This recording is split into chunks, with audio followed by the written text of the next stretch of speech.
Ladies and gentlemen, this is your favorite Canadian Rico back at it again. You are tuned in to BFPN, Buffalo Fanatics Podcast Network, home to 7 days a week of Buffalo Bills content, news, updates, analysis. You name it, we got it 7 days a week. So sit back, relax, turn up the volume. It's BFPN, Buffalo Fanatics Podcast Network.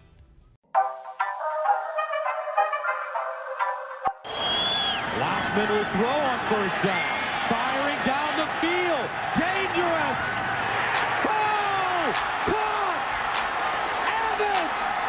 Touchdown Buffalo! Unbelievable! 85 yards. J.P. Lossman throws a strike. Fitzpatrick. And wide open for the touchdown is Stevie Johnson. Manuel sets up, throws, deep ball, Woods, touchdown, Buffalo! Taylor, Watkins, he's done it again! Sammy Watkins once again torches Smith. Here's McCoy, breaking a tackle, McCoy! Into the end zone, and Buffalo wins it!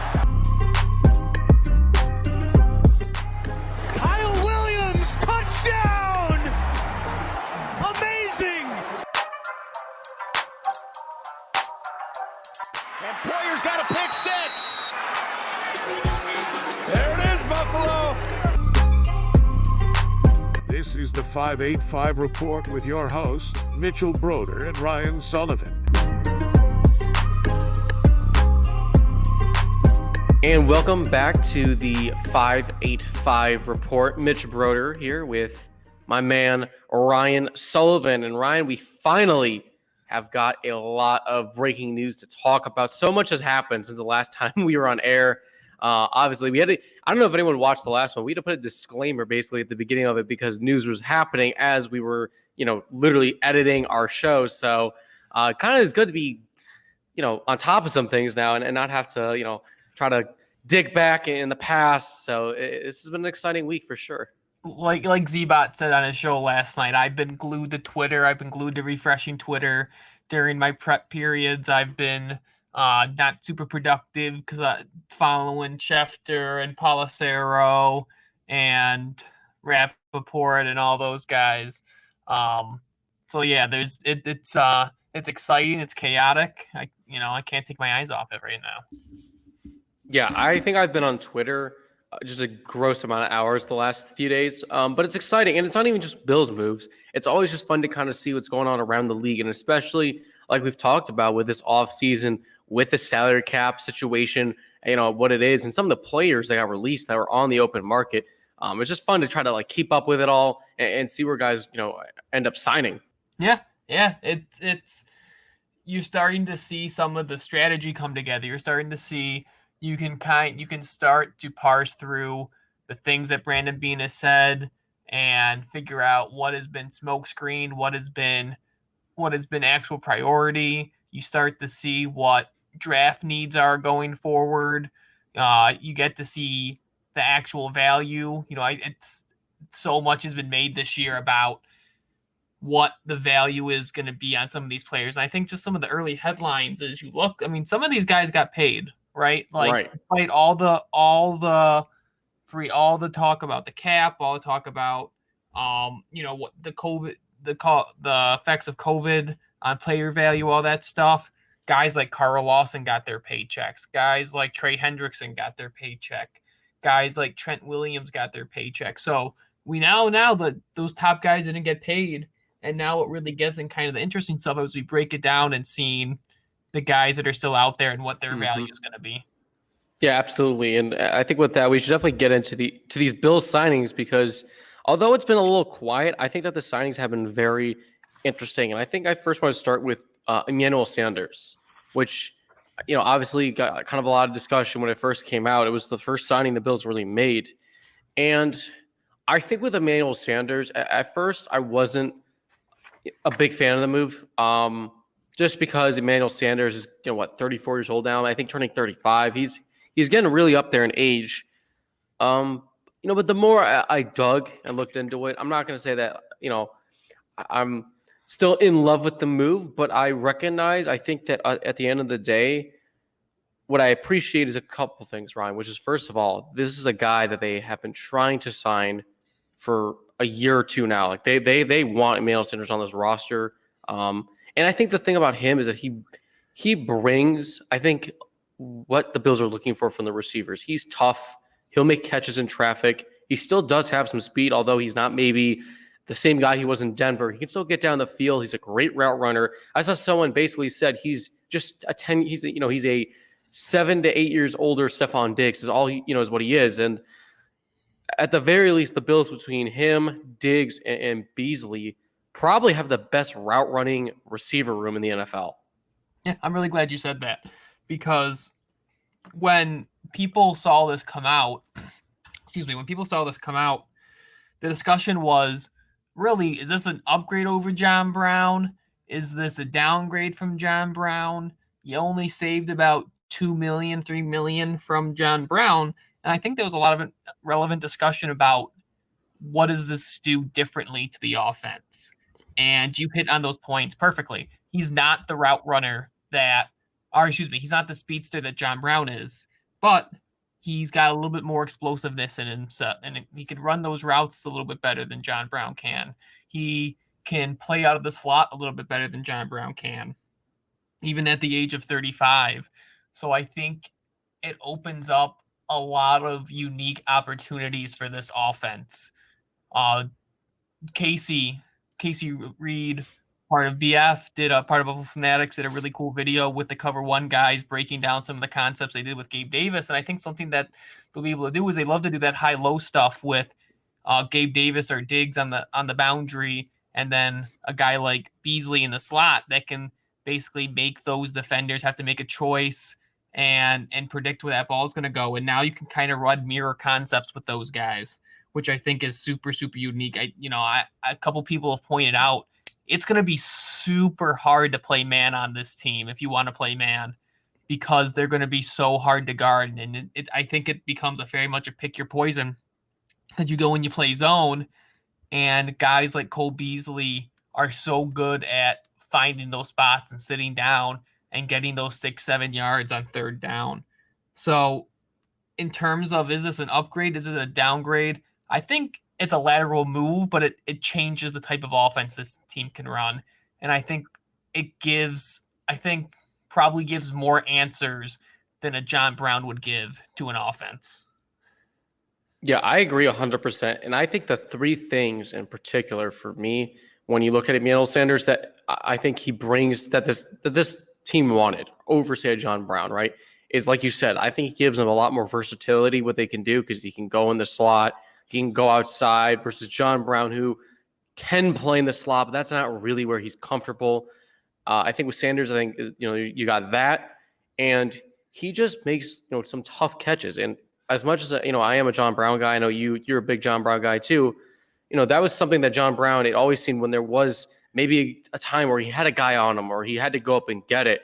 I know he's a smaller dude, but he just never really seemed to ever come down with them. And Emmanuel Sanders, despite his size, he plays bigger than what he's listed at. And if you watch some of his tape, you'll see it. He goes up, he takes the ball right off guys' heads. He mosses some guys.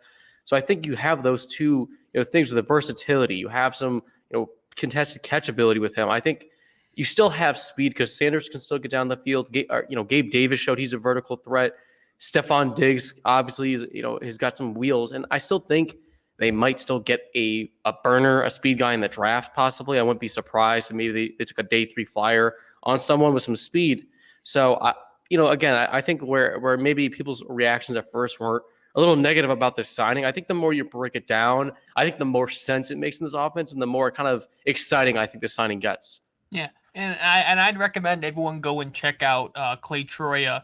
Did some really good film breakdown on the kind of stuff he was able to do last year, even at 34 in New Orleans. And, on top of that, I think you look at, because the Bills are a Super Bowl contending team. They are a top 4 team in the NFL this year. And every Super Bowl team has that cagey, veteran presence. You looked at, the Patriots, they brought in James Harrison that one year. You look at every team, the Eagles who were run, they had Chris Long. Obviously the Patriots, besides Tom Brady, they had guys like Rob Gronkowski on that team. So all these elite teams always seem to have that older veteran that finds a little bit something else.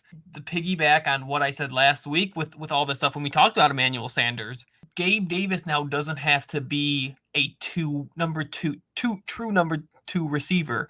He can be a boundary guy. He can play a lot of those roles he played well. John Brown was in the game last year, because that's where he really ate, was when John Brown was playing. So I think it saves you from having to rely on someone in the draft. So we talk about how much this team runs 10 personnel, how much this team runs 11 personnel. And it makes it so, this team doesn't have to rely on an unknown commodity for success in the passing offense. Yeah, no, I agree. And another thing too with Sanders, because you mentioned, obviously running man-to-man against the Bills is going to be a problem. Well, just like Cole Beasley, Sanders has got a great ability to find soft spots and zones. So now you have two guys who are really good at finding the space, finding holes. Again, it's going to be a lot to defend for sure. So for a guy that we just talked about is probably going to have a pretty big role in this offense, the Bills made a signing today that I don't think he's going to be playing a lot. I hope he doesn't play at all. But nonetheless, though, I do think that the signing of Mitchell Trubisky was, honestly, I think a rock star grand slam signing. And I know it's weird that I'm saying that about a backup quarterback, but the fact that the Bills got Trubisky for how cheap they did, for those who don't know, it's just a 1 year, $2.5 million deal. I mean, it's very little. It's only about $400,000 more than Barkley was making, I believe. So it's not even that much of a pay upgrade for, I think, a superior player. And ultimately, I kind of, you tweeted this, it was also my first thought, is that this signing just reminds me kind of that Jameis Winston, Teddy Bridgewater deal, where these were guys who just needed a year to go to like a good organization who's got good coaching and a great quarterback, and they can just sit back, learn, and maybe one day try to kind of revitalize their career and be a starter. So, and honestly, I did not expect Trubisky to sign with the Bills. I really didn't. I thought he was going to go try, to compete somewhere. Yeah, I thought he was going to try to compete, or he was going to be a higher price backup. And I think it speaks to a lot of signs I think we're going to talk about today. The culture of this team and what that and how that helps bring in free agents. I think we talked earlier on here about how we weren't super concerned about the backup quarterback, because if Josh goes down, he's such a large chunk of this offense, there's not going to be a ton of success. But since then, I think a lot of people have brought up that it's not always losing a quarterback for a year. Sometimes it's losing a quarterback for 2 games, for 3 games, and it's having someone who in 2 or 3 games can run a steady ship and can keep you in the playoff race, can keep you in playoff position, can win you 1 of 2 games, 2 of 4 games, whatever it needs to be. And I think it's important to recognize as Bills fans that Josh Allen, with the way he plays football, is going to get hurt at some point, whether it's a minor injury, whether it's a major injury. It's not, football has a 100% injury rate. And Josh Allen plays the game. He's gotten better at it. But Josh Allen's always going to have that reckless streak in them. He's always going to try to run into a Kyle Van Noy. He's always going to try to hurdle a dude. And we've been lucky that he's taken a couple stingers in the last couple of years, and he's only missed, besides his rookie year, missed a couple plays at a time. So I think when you have a quarterback who's playing the type of game that he's playing, not that it's a problem, but you're just upping that probability of injury, having a guy that can be competent matters. And, Joe Marino had a really good tweet as I was hopping on here that I saw that this roster is too good. They have too much invested in this roster. This window is too small to have an incompetent backup quarterback take the helm. And I don't think Mitch Trubisky is going to be a Nick Foles And if Josh Allen goes down for the season, that's going to be our season. But if the crux of it, if Josh Allen goes down for 2 games, I'm comfortable with Mitch Trubisky, especially under the tutelage of who I think is a rising star in this league in quarterback coach Ken Dorsey. No, I agree 100%. And that's the thing. I know some people are, sad to see Matt Barkley go. And as much as Matt Barkley was great for the locker room and really more importantly, great for Josh Allen's development, at this point, though, in Josh's career, he doesn't really need a mentor, I don't think, developing him. He's developed. I mean, the Josh Allen has turned into the franchise quarterback that the Bills, hoped for when they drafted him. So at this stage of his career, at this point, you got to do what's just best for winning. And yeah, sure, Josh loves Barkley, and Barkley's been a lot to him, but this is a business at the end of the day. And I think too with Trubisky, this is a guy that absolutely could win the Bills a couple games if they needed him to. Because I know a lot of people call him trash, but if you really do look at his numbers, he certainly has not lived up to the the draft hype that he had and where he got picked. And obviously, it doesn't help that Watson and Mahomes are the other 2 quarterbacks in that draft class. But I mean, he's been a 20 to 25, in the league quarterback, which obviously for a starter, that's not great. But for a backup, for a guy that has about a 2-to-1 touchdown to interception ratio, like 60% completion percentage, and has some athleticism and can make some plays, I think that was a really great signing. And I think that if they had to turn to him for a game or 2, I mean, at the end of the day, what people always say is, you want your backup quarterback to be able to win you about 50% of the game. So they have to play 4. You want them to be at least be able to win you 2. So, and I think that Mitch Trubisky most definitely gives the Bills at least that ability. Yeah, absolutely. And I think it's a win-win for really both sides, because I think getting a chance to be in this room is really going to help him. And, I think Mitch Trubisky's going to be a guy who makes a career in this league, going from team to team, getting a $10 million contract there, getting a $5 million contract there. And, there's really not much more to add to it than what you said. He's a 20th to 30th level quarterback. And at the end of the day, that stuff matters. So I think a year in this system, I think it's a very mutually beneficial relationship for both sides. Absolutely. So as we kind of go through here, I mean, we have to talk about it because this rumor has just been taking over Bill's Twitter galore.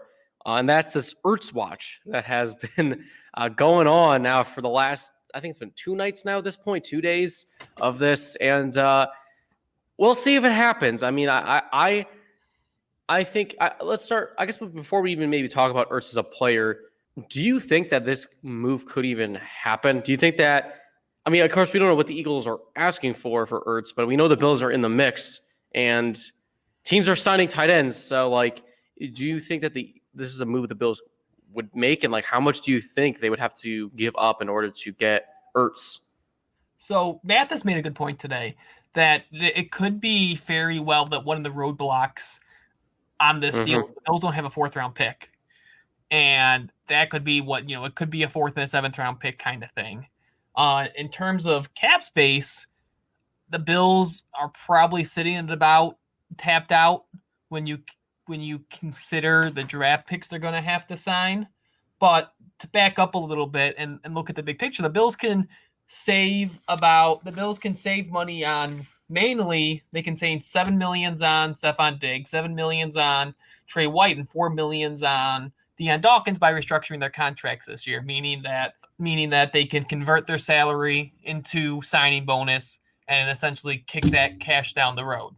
And most contracts have that built in as something that's a team option. Players don't have any say and don't have control over it. And it's not, they just get the money up front. Nothing really changes. But so they can make the cap space for it. And the question is he worth a 4th-round pick? He's 30 years old. He's coming off injury or whatever, 3rd-round pick, whatever it is. If they want to make this move, they'll make this move. And I think it's important to note that as all this was happening, Ben Albright, who's a pretty plugged-in guy, said the Bills that Roseman was, the Eagles GM, was trying to get the teams to up their prices. And it was rumored that it was the Bills and the Chargers. Well, then the Chargers went out and signed Jared Cook for $6 million. So it seemed like the Bills were the only suitors at this point. So it ultimately, I don't know what the value of Ertz is because he's been injured the last couple of years. So they could do it.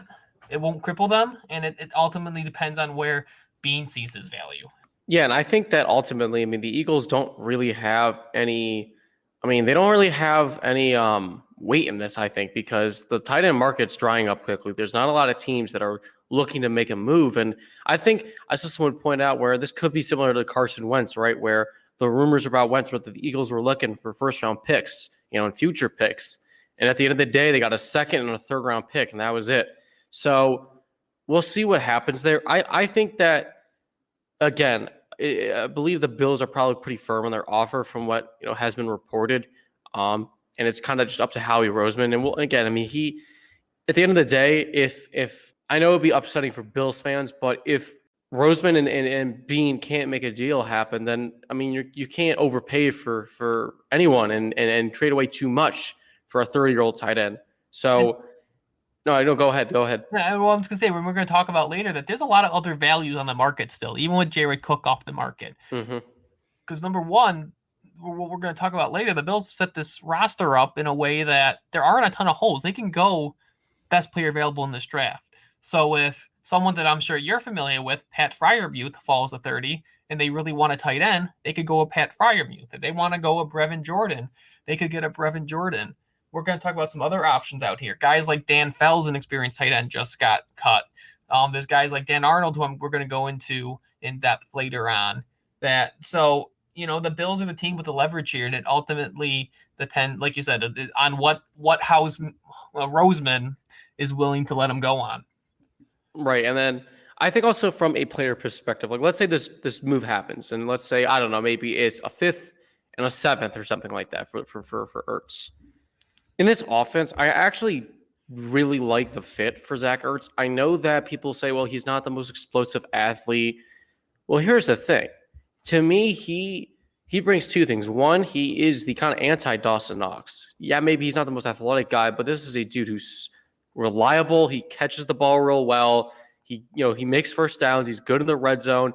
And I think to have a guy like, yes, Lee Smith has been that veteran presence in the tight end room, but this is a guy that Dawson Knox can learn so much from. This is a dude who's a receiving tight end, which I think we believe Dawson Knox could be or should be maybe in the National Football League. So I think not only would he fit the offense well because, as we talked about, teams ran a lot of zone against the Bills because they couldn't run man, and Ertz is awesome at finding soft spots in the zone.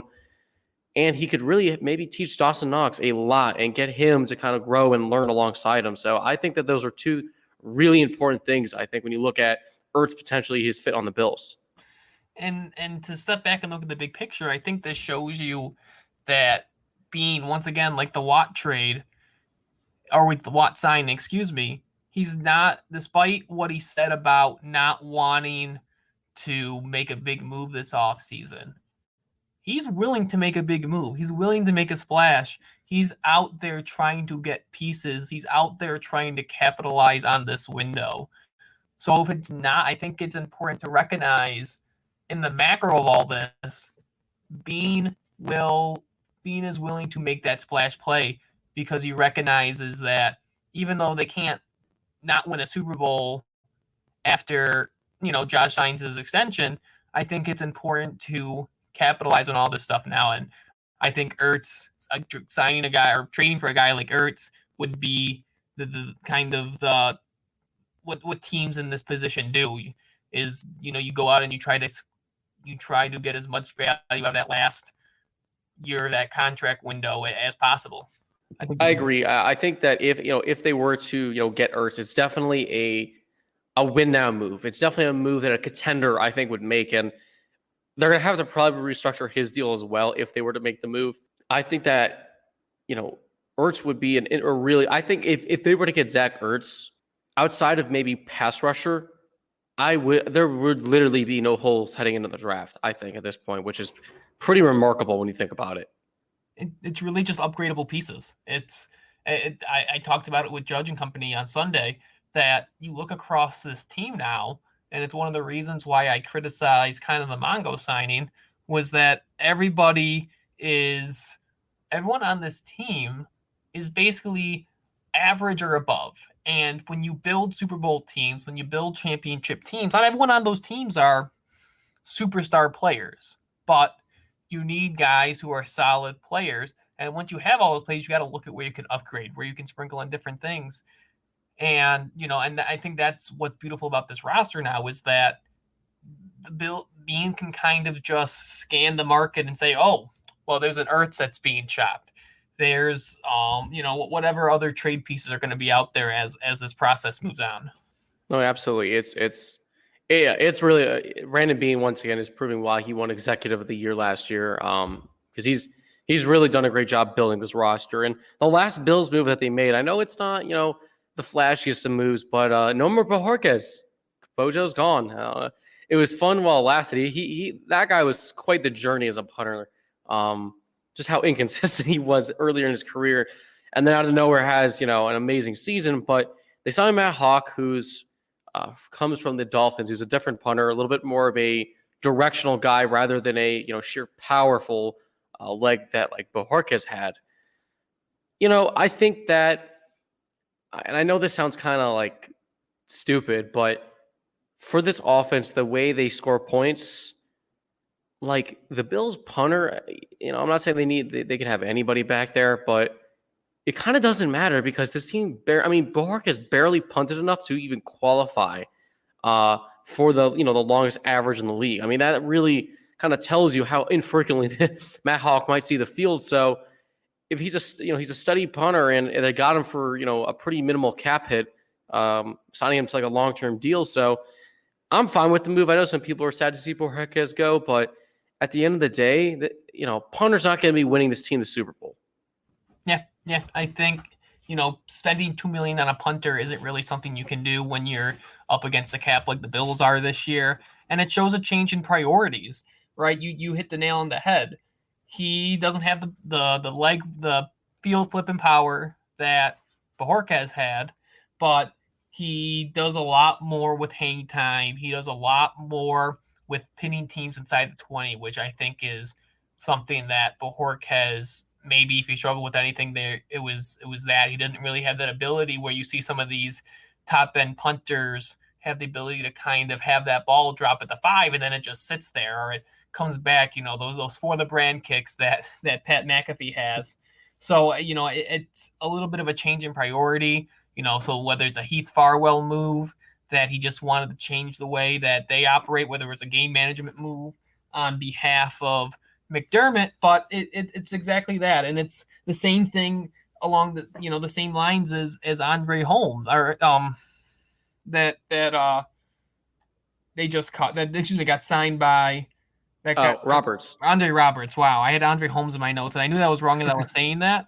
And I think I was talking about Andre Holmes with someone this week. So thank you for correcting me. Andre Roberts, it's the same thing that when you're a team up and coming and you have that cap space, it's great to spend $2 million on a punter. It's great to spend $2 million on a return specialist. But as you start to build that roster out, you need to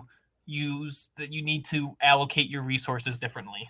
Yeah, no, absolutely. And you pretty much hit the nail on the head. The one last thing I do want to talk about with Hawk before we move on too is I think something about Bojorquez's inability, his inconsistencies as a holder on field goals. We saw that over the last couple of years, having the laces in. It was a big problem earlier in the season.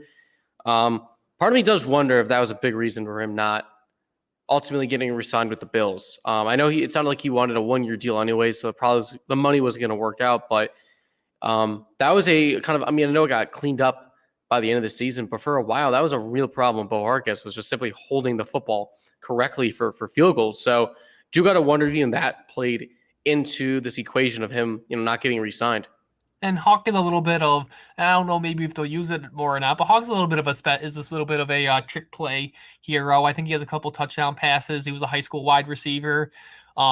maybe that's something that gets worked a little bit more into Heath Farwell's and Sean McDermott's game planning here. That we see some of that stuff. He had a really kind of neat play that they drew up with him and the kicker against the Eagles last year. So, not a ton more to speak out on that, except the fact that, as someone who shares the same color facial hair as Corey Bojorquez and same style, that it was a little sad to see him leave. All right. So, hey, I think we definitely should talk about, though, this state of the AFC East, because the AFC East, it's kind of weird to see the Bills being the quiet team, the AFC East. We're so used to them having to make these, big signings and, but this is what it is when you're now the hunted, and that everyone else in your division is now trying to make moves to scratch and claw their way up to the Bills. And I mean, we have to start with the Patriots, because the Patriots made just a plethora of free agent moves right out of the gate. I mean, this is the type of stuff we've never seen the Patriots do, but I'll say this before we even maybe get into specifically not just the Patriots, but this entire. Actually, you know what? I'm going to say this question for the end of our division talk. I'm going to hold on to it. But when you look at the Patriots, I think their signings, it's a mixed bag for me. I like some of the signings they had. I think the Hunter Henry deal was particularly my favorite that they made, and I do like a lot of the players they brought in. I like Jonnu Smith a lot. I like Matthew Judon, but there's a few deals that Belichick made that I really don't know. And specifically with the receivers and then with Jalen Mills. I don't think Jalen Mills is a very good cornerback, I guess. I mean, I'll just put it kind of blunt like that. I just don't think he's that good. And I know he's not getting paid a ton of money, but like, I don't know. He strikes me as a guy that is just nothing special, and they're paying him like a good starting quarterback. And I don't think he really is. And the Aguilar and Bourne deal were really surprising to me. I believe the guaranteed money between the two is $48 million for guys who have never really been more than number 3 receivers in their careers, which I understand, like, yes, this is an upgrade for Cam Newton, but it still doesn't scream, scare you, as far as the weapons are concerned. This doesn't stack against at all what the Bills have. And we'll get to them in a minute, but I don't think this even stacks really up to what the Jets now have in their receiver room. Yeah, Aguilar was second in drops, or second in drop rate. He had a good year, but he was second in drop rate among all wide receivers last year, despite having an okay season. And he's a guy that was booted out of Philadelphia and given a $1 million year deal last year. And he played in I'd say a wide receiver friendly offense with a good quarterback. So that's questionable. Kendrick Bourne, he's a guy, he's kind of like a Gabe Davis type, good across the middle, physical guy, but he's not a wide receiver too. He's not, he's good in so much as he's a diamond in the rough kind of guy, and he's no one who's ever put up a ton of numbers. And, I think there's a line to walk here, because I think I saw a lot of people trying to troll the Patriots and say, oh, now you're spending all this stuff. This is, in free agency, you overpay guys. Like, that's the nature of free agency. And in 2 or 3 years, those become, market value deals. So I think what made it just so unique is that they spent more money this year than they have spent in the last 4, 5, 6 years, because they've always been the quiet team. They've always been the team that gets value deals. So that's what's super unique about it. Some other, I think important things to note about it is you tweet, I think you retweeted it, that the teams that have spent the most guaranteed money in the last 10 years are the Jets and the Jags. And they have been, they're also the 2 worst collective records over the last 10 years. Generally speaking, as a pattern, teams that spend a lot in free agency don't see a lot of return. Now, I don't think there's a lot of precedent for a team signing the top 2 tight ends on the market. Hunter Henry is a bottom tier 1, top tier 2 tight end. Jonnu Smith, he got paid more than I thought he would for a guy who's never had more than 500 yards, but clearly I think has a lot of potential. So, and even like a guy like a Matt Judon, who the Patriots have always had great pass rushers, but they never paid for great pass rushers. And I think Matt Judon is honestly a good scheme fit for them, but that just adding guys doesn't always work out for teams. And you saw that with like the Doug Whaley Bills, that just adding guys. What the Bills have been able to do that's unique is that when McDermott went on these and Beans went on these spending sprees earlier in their career, they didn't shell out a lot of deals to top of the line free agents. They plugged holes with a John Feliciano, with a Darrell Williams, with a Micah Hyde, with a Jordan Poyer, with a John Brown. And I think that's what a little bit different than what they're doing here. So, I think it's early to say that this is a bunch of moves that won't work out, but I just think it's very telling about where Belichick sees his team, and I also think how much he didn't like going 7-9. Yeah, I definitely agree with you there. And to return the favor too, I think you tweeted out it was like a chart, and it was with wins and money spent in free agency. And really the only team that was winning a lot of games that spent a lot of money in free agency was the Bills. And I think that people got to understand with free agency, you can't really build in free agency, but you can definitely get some really important players on your team through free agency. And you have to go about it in a certain way. And it's easy to get caught up and spend the big money and make the splash moves, which, like you pointed out, doesn't always necessarily lead to winning. And, again, with these Patriots moves, yeah, I mean, as you said, they had to overpay. And I think on top of that too, when you're a team that doesn't have a franchise quarterback, like we saw with the Doug Whaley era, you have to overpay guys in order for them to come. When your team's not that great, the Patriots are ultimately a 7-9 football team that has got a question mark about, under center. So it is kind of the nature of the business. There's nothing you can do. And Bill Belichick's not going to rebuild and try to, acquire picks and start over. He's 68 years old. He's towards the end of his career. He's trying to assemble the best team he can in order to move forward. Now, the only thought that did cross my mind during all these moves is, do you think the Patriots are trying to maybe cushion a rookie quarterback? I've thought about that, and I actually have in my notes that, it's two things. They believe Cam is salvageable, which I think is possible. They did pay Cam $14 million. It wasn't like that was a nothing deal. Yeah, and I think it is possible that, I think similar to the Bills mindset that they plug these holes, and now they can, they're probably not in a position where a Trey Lance or a Zach Wilson will fall, but maybe they can. And this would be something super out of the ordinary for Bill, but spending money like this is super out of the ordinary for Bill. So I think, maybe now that they have all this, they move up and they get a Trey Lance, a Zach Wilson, a Justin Fields, whoever ends up falling out of that top 2 or 3 draft picks there. Maybe they settle in on Mac Jones, but I think that's very possible that that's the path that they go on for 2021, whether it's someone they're starting or whether they let Cam start the year. But, I think a rookie quarterback is very much in play for the Patriots. I think, I want to, touch on also the Jets and the moves they made. And I got to say, Joe Douglas, their general manager, he's shown that he really knows what he's doing, I think. I think that their free agency has actually been – I know. It's weird to see the Jets actually being, smart at football, but that's what's happening. Really, I thought that the moves they've made so far have been really good moves. And in particular, I'm a huge fan of the Corey Davis signing. I know that Corey Davis probably isn't a true number one, but he's a good player. And I think he finally really hit his stride last season. And, to pair him with a young dynamic receiver and Denzel Mims. And on top of that, there's rumors that they're really interested in Juju Smith-Schuster. They're starting to really assemble potentially a nice receiving core in that offense. And obviously, they signed Carl Lawson, who's a guy that Bills fans were really hopeful for. He got a lot more money than I think people thought, getting $15 million a year, which was obviously too rich for the Bills. But, I like him as a player a lot.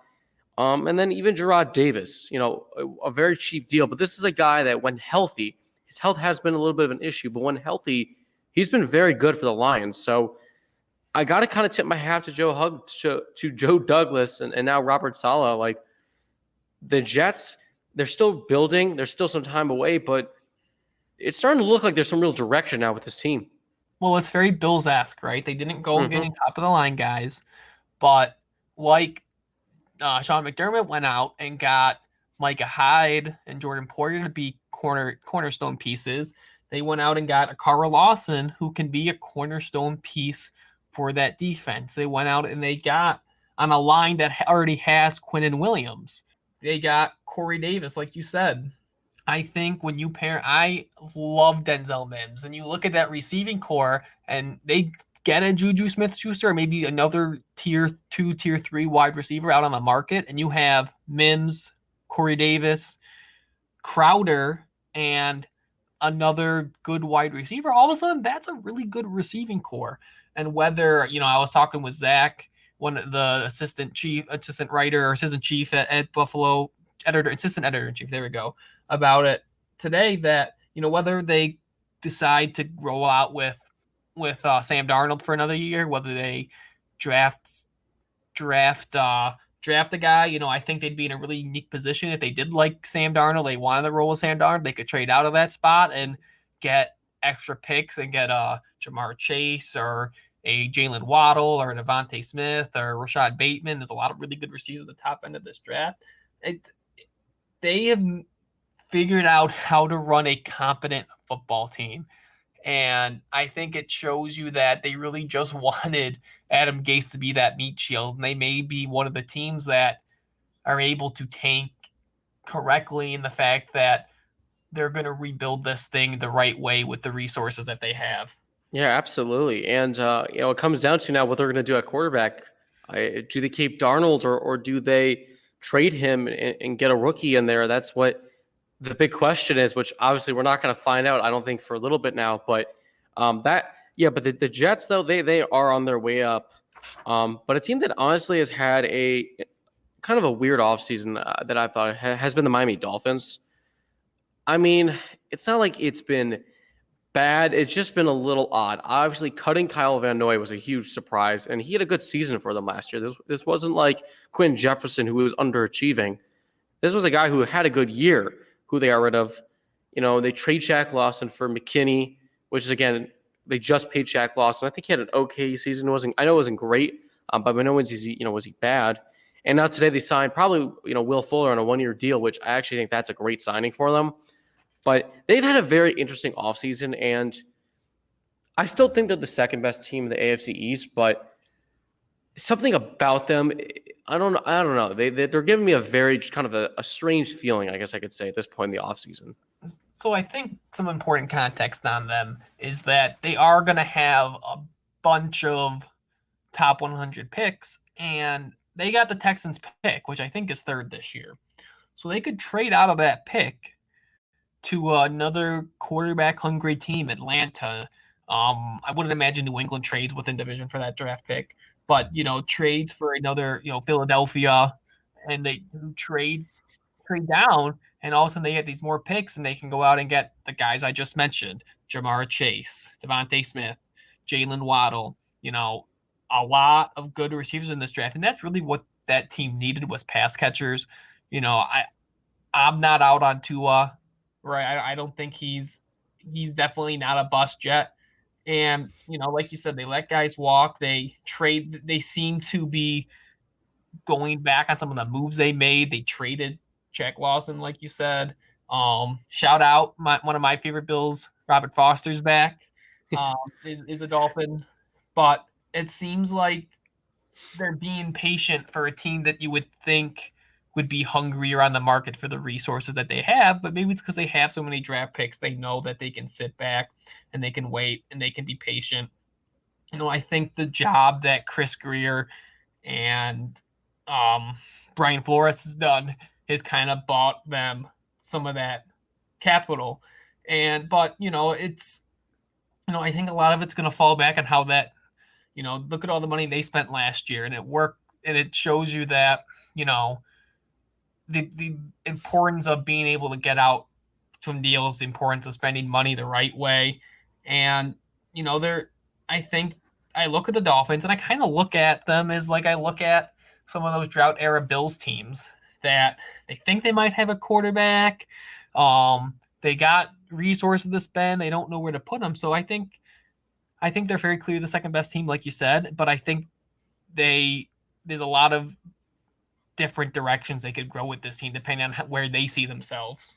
So before we kind of move on to our next topic, I do want to ask you one question. Do any of these teams scare you, honestly? I like Brian Flores as a coach.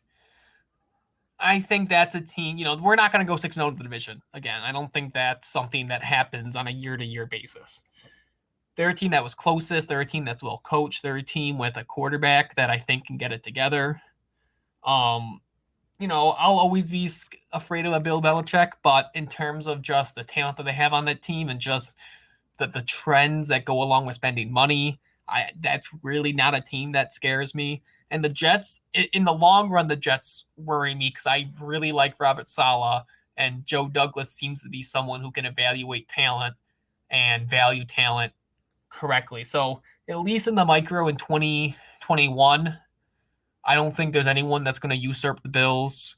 The Bills are a top 4 team in the NFL, top 3 team in the NFL. I don't think any of these teams quite touch that this year, but I think in the long run, in the next 2, 3, 4, 5 years, I'd be concerned in so much as I think they're going to be competitive in the growth of the Jets and the Dolphins as opposed to where Patriots are at, which is really, really purgatory in terms of quarterback and where they are as a team. Yeah, my answer to this question, it's no. And I agree with you. I don't think the Bills, are going to, I don't think they're going to just sweep the division. I don't think they're going to, when you look at the Patriots, like my first thought was, okay, I don't think they're just going to walk into Foxborough and Gillette and win, by 30 like they did last year. But at the end of the day, I mean, the way things are shaping out, it reminds me just how things were when the Patriots were kind of running the division and everyone was playing catch up and none of these teams have a certified, thing at quarterback right now.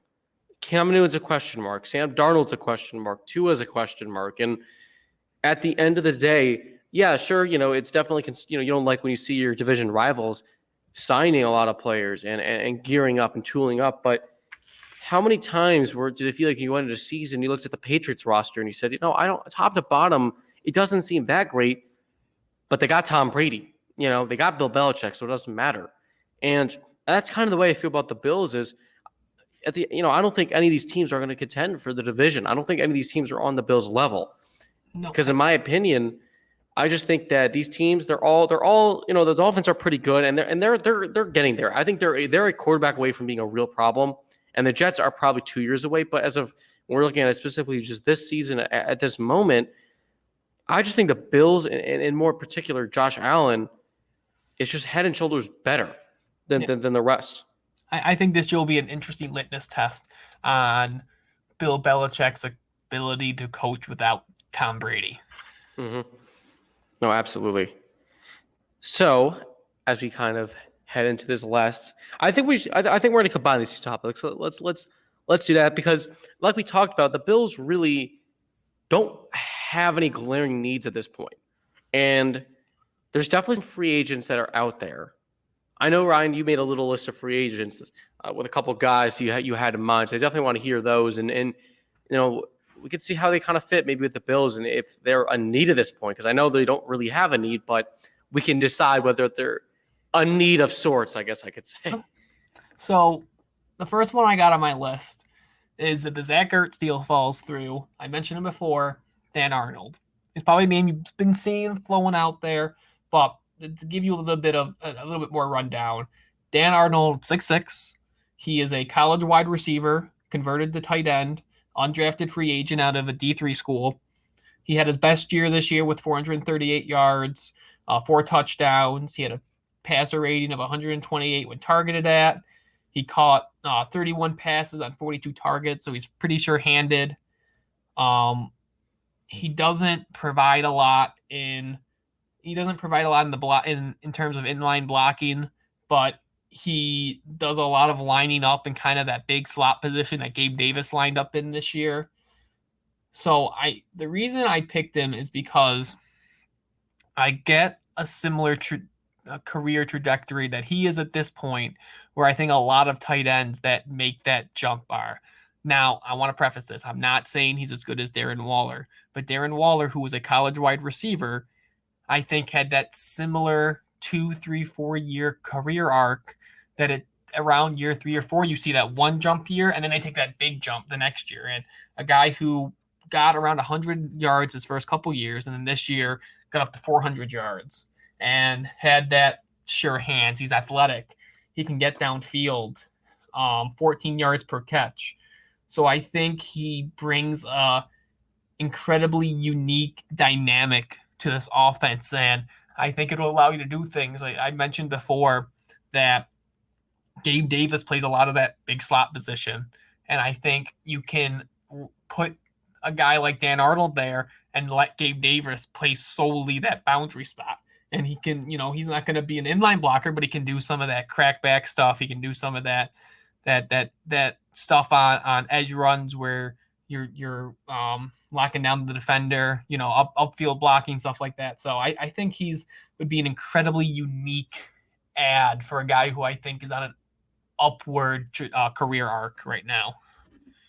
No, I like Dan Arnold a lot. And he was a guy that I mentioned, who I had in mind going into this offseason as someone maybe the Bills should sign, because I don't – what's been weird to me is that he's been quiet. I haven't heard really any rumors about where he's going, what his market's like. So I agree, if this Ertz deal kind of falls apart, that's a guy I think the Bills should absolutely target, because I think he brings a lot of things to this offense that's missing, is that they don't really have a vertical threat at tight end. As of this point in his career, Dawson Knox is more of a kind of underneath yards after the catch guy. So I like Dan Arnold a lot. I think that the Bills could probably get him for nothing too crazy. And he's someone that's intriguing for sure. He's shown some real ability over his last few years here in the league. Who else you got on your list? Okay, and that was thanks to Chris Tweets. I'm going to try to call you guys out when you get in our mentions. This one, I saw a lot of people did this. Timmy Turner put this in my mentions. Guy who just got released. And this is someone I'm super high on is Adoree Jackson. Mm-hmm. Just got cut by Tennessee. He's fast as hell. I'll tell you that. He's a guy who can play return, who can be a returner. But he missed a bunch of time this year. In the 4 games that he played, or the 3 games that he played, he had 145.8 passer rating.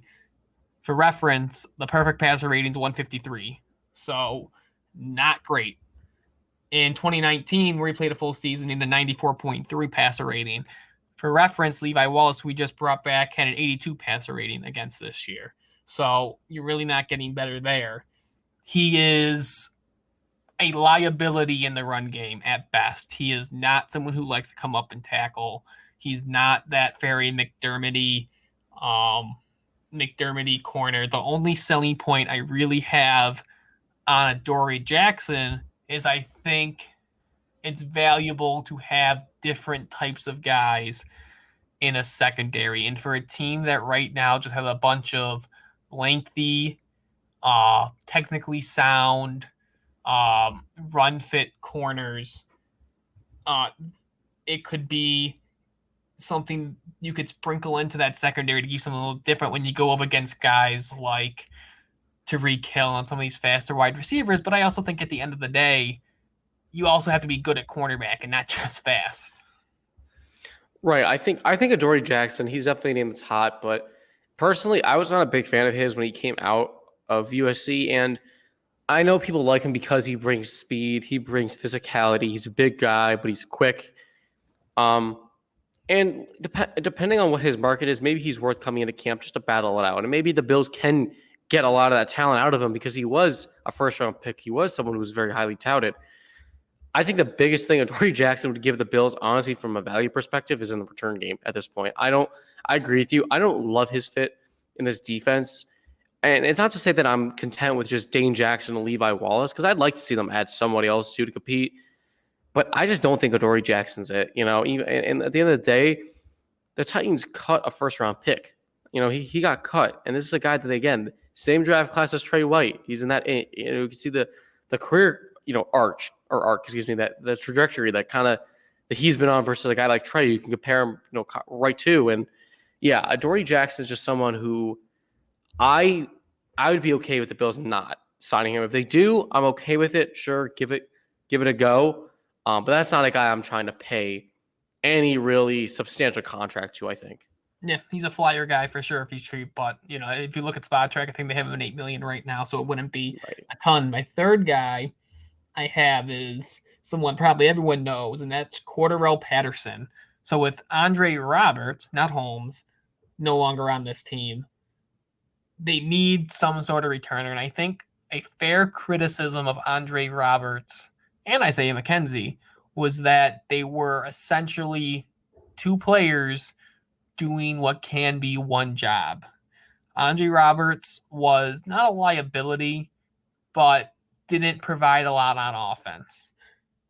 Isaiah McKenzie is a liability, or at least was a liability in the punt return game and the kick return game, and there's really not enough of a sample size to know where he is now. You get a guy like a Cordarrelle Patterson, who in Chicago, in his most recent spot, he's taken handoffs. He's a jet sweep guy. He can play on offense, be a producer on offense, and is a successful returner and is a good returner, and doesn't quite have the decision making that Andre Roberts has, but I think allows you to combine that position. I know there's already links, at least at the time of this recording, there's links to him with the Giants, but I think he's someone for Heath Farwell and Sean McDermott, if they're looking for roster to use their roster efficiently. I think he's someone that can be a toy for Dable and a toy for the special teams. Yeah, I really like the Cordarrelle Patterson to the Bills idea because, like you said, he's a dynamic returner and really has been one of the best returners in the league the last several years. And yes, he's not he's not a true receiver. He was drafted to be a true number one guy, but in the run game, in the pass game, on those jet sweeps, on screens, he's dynamic and he could come in and I think not only replace Roberts and McKenzie, I think he could potentially be an upgrade over the two of them too, specifically McKenzie. I think that Patterson would bring a lot to the offense. So that's a guy I like. And that's a guy that, again, I don't know what his market's like just because he's such a different player. So we'll see. And the Bills don't obviously have a lot of money to spend, but if they could find a way to get Cordarrelle Patterson, I would actually be pretty excited about that. Yeah, I think he's a really unique guy. Second to last guy I have this is actually by someone I know in real life who got my mentions, Rob. Shout out to you. It's Damian Williams. He was kind of the star of that Chiefs playoff run last year, or 2019, or I guess 2020 when they won the Super Bowl. And a 4.45 guy. He's a little bit older. He's 28.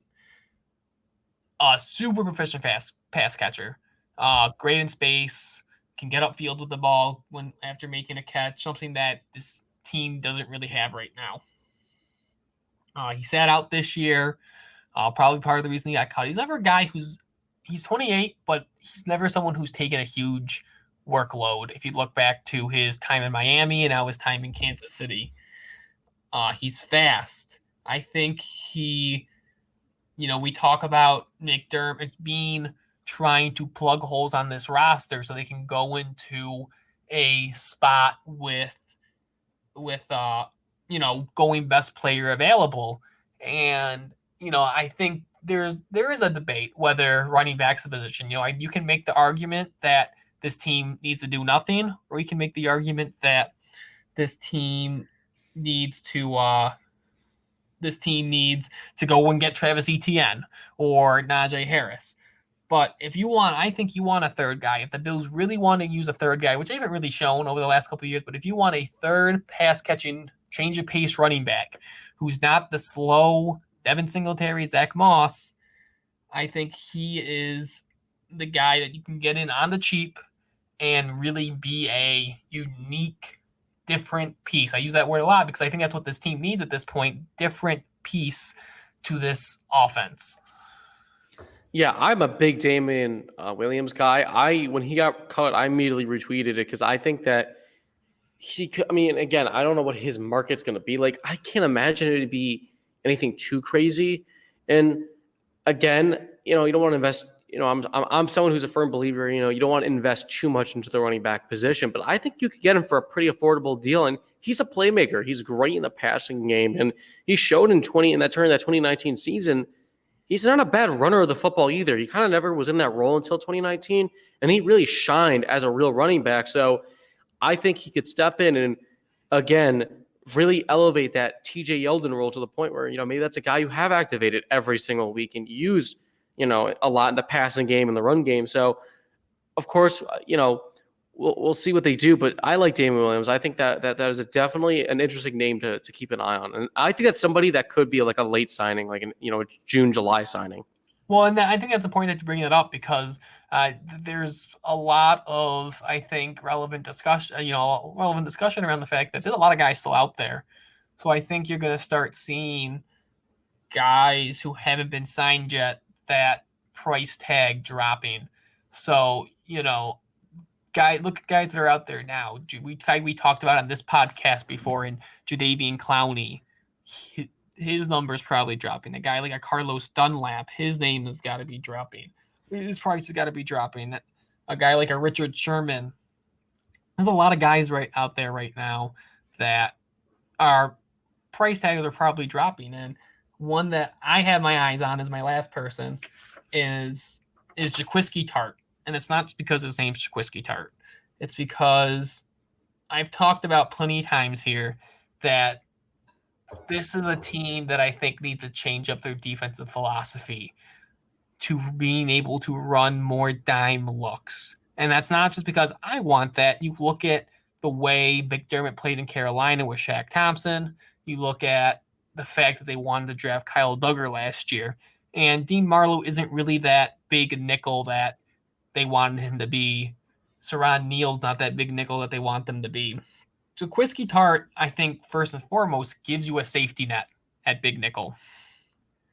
Or, big dime or dime package stuff that if they don't get a Hamza Nasterleen, if they don't get one of these earlier kind of flex position defensive players, it gives you that it gives you a cushion there that if they end up having to go with a Tariq Thompson or a Josh Bledsoe or a Reed Blankenship or even a Jacoby Stevens who could go undrafted, and it gives you someone that can play that position, who has experience at that position. A guy who I think only made $6 million last year, has a little bit of an injury history, could come in here and probably not play as big of a role. I think kind of like Keanu Neal, who I mentioned with Judge, I think Jaquiski Tart is a super unique player that they could add, keyword, different type of player to this defense. There's a trend. Yeah, no, I agree with you 100%.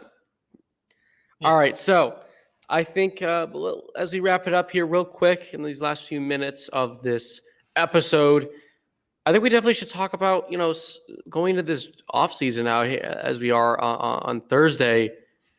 And we've mentioned it, the Bills really don't have a lot of needs. So in the draft, and again, they always say, BPA, but, you always are swayed to the guys you kind of need. Are there any positions in particular, Ryan, you think this team that the Bills should address in the draft, say, rather than in free agency? I think there's two spots I have my eyes on right now. And for me, that's edge rusher or pass rush. Pass rush. It can be from anywhere. Pass rush, because I think pass rush is something you can never have enough of. And I'll say secondary, because I don't think you can ever have enough cornerbacks. But like I keep mentioning over and over again, you guys are going to get sick of me saying this all year. Unique secondary players, whether that's a safety, flex, whether that's a cornerback, stuff like that. So if I was running, I do have one more, and the other one, and if you want to give me more John Feliciano crap, you can come find me. I would love to find an upgrade over John Feliciano in this draft. I think those are not only do I think those are three areas in the draft that are deep, I think those are three areas on this Bills roster that I think can truly be elevated into being difference makers in 2021.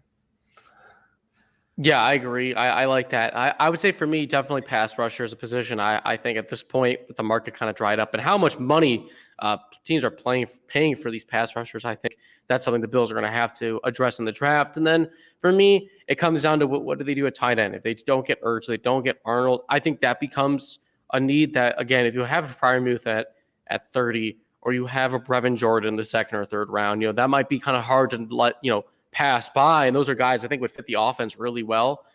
Excuse me. So those are, I think for me, probably pass rusher and tight end are the two areas that I think should be addressed in the draft.